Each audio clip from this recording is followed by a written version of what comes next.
आईचं हृदय फक्त बाळासाठीच तुटत असतं. आपल्याला सगळ्याला ज्ञात आहे की आई आपल्यावरती इतकं प्रेम करत असते. तसं कुंती मातेला असं वाटलं, अरे माझे 5 पांडव या ठिकाणी 100 कौरवांपुढे काय राहणार आहे.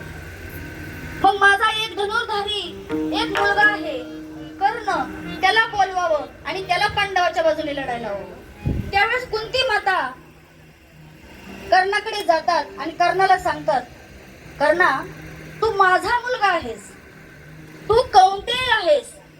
त्यावेळेस कर्णाला धक्का बसतो आणि कर्ण सांगतो, मी राधेय आहे, मी कौंतेय नाही, मी तुझा मुलगा नाही, मी राधा मातेचा मुलगा आहे. कारण कर्णाला एवढंच माहिती होतं की अधिरथ कोळी आपले पिता आहेत आणि राधा माता आपली आई आहे. तुम्हाला सगळ्याला ज्ञात आहे कथा भाग की कुंतीने जन्म झाल्याबरोबर टोपलीत घालून सोडून दिलं कर्णाला आणि कर्णाला त्या ठिकाणी अधिरथ कोळ्याने घरी नेलं आणि त्याचा सांभाळ केला. आणि सांभाळ करत असताना कर्णाच्या आयुष्यात किती दुःख होतं बघा. आमच्या आयुष्यात काहीच दुःख नाही, तरी सुद्धा आम्हाला असं वाटतं अरे आमच्या आयुष्यात खूप दुःख आहे. कर्णाच्या जवळ देव होते, मित्र होते, पण घरची स्वतःची नव्हती आणि स्वतःच जात कुळ कर्णाला मिळालं नव्हतं. आणि कर्ण जसा जसा मोठा होऊ लागला, कर्णालाही वाटलं अरे आपणही शस्त्रविद्येत प्रावीण्य मिळवावं, शस्त्रविद्या घ्यावी. म्हणून त्या ठिकाणी कर्ण गेले कौरवांबरोबर. त्या ठिकाणी सांगितलं मला विद्या द्या. त्या ठिकाणी सांगितलं कर्णाला तुम्हाला विद्या मिळणार नाही. या ठिकाणी सूतपुत्राला विद्या दिली जात नाही, फक्त ब्राह्मण किंवा क्षत्रिय असावे लागतात.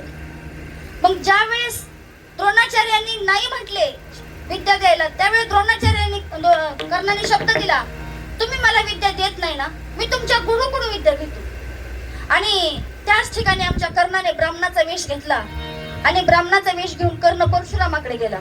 द्रोणाचार्यांचे गुरु परशुराम आणि परशुरामाकडे गेला आणि परशुरामांना सांगितलं मला द्या विद्या. आणि त्यावेळेस ब्राह्मणाचा वेश घेतलेला मुलगा ब्राह्मणाचा आहे असं समजल्यानंतर आमच्या परशुरामाने विद्या दिली. आणि त्या ठिकाणी कर्ण सगळ्या विद्या कलेत प्रवीण झाला. आणि एक दिवस परशुराम कर्णाच्या मांडीवरती झोपले. परशुरामांचं मस्तक कर्णाच्या मांडीवर आहे. आणि त्याच ठिकाणी बघा देव परीक्षा पाहत असतो. त्या ठिकाणी एक भुंगा आला आणि भुंग्याने कर्णाची मांडी पोकरली आणि त्या मांडीतून रक्ताचा पाट वाहत होता. आणि रक्ताचा पाट वाहत असताना आमच्या परशुरामांना जाग आली. आणि परशुरामांना जाग आल्यानंतर परशुरामांनी पाहिलं, अरे माझ्या शिष्याची मांडी भुंग्याने पोकरली आणि तरी सुद्धा शिष्य हल्ला नाही. आणि त्याच वेळेस आमच्या परशुरामांनी कर्णाला विचारलं, तू नक्की आहेस कोण, तू नक्कीच ब्राह्मण नाहीस.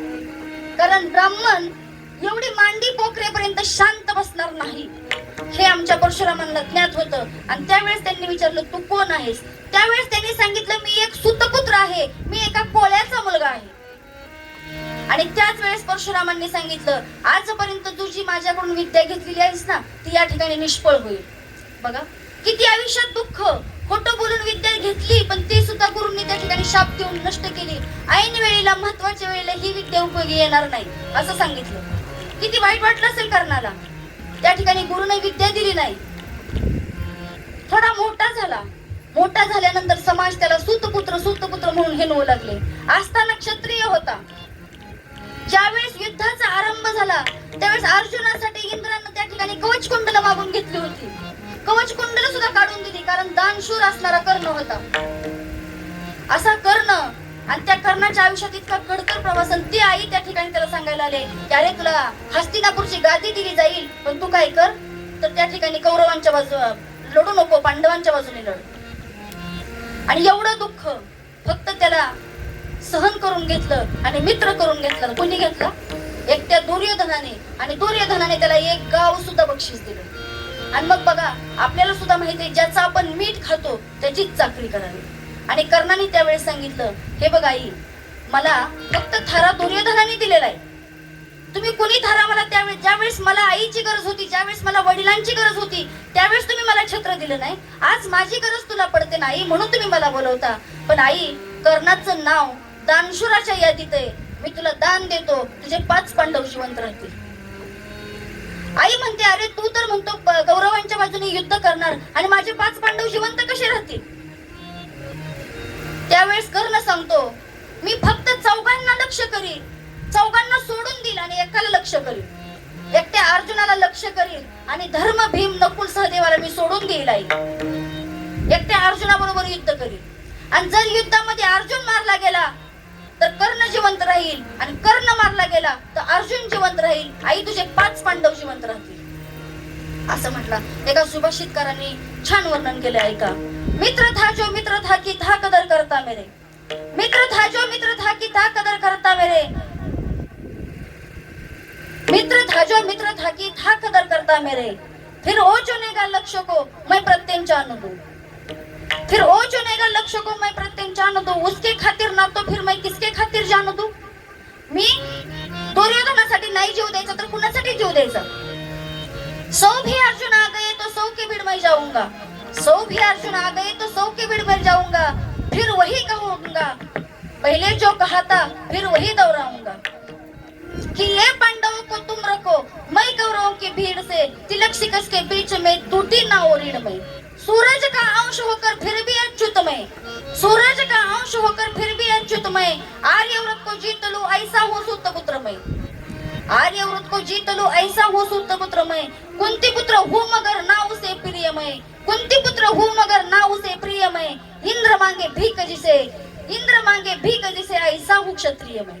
कर्ण काय सांगतो, इंद्राने भीक मागावी एवढा मोठा मी क्षत्रिय आहे. म्हणजे कर्णाच्या आयुष्यात एवढं दुःख होतं, आमच्या आयुष्यात एवढं दुःख आहे का?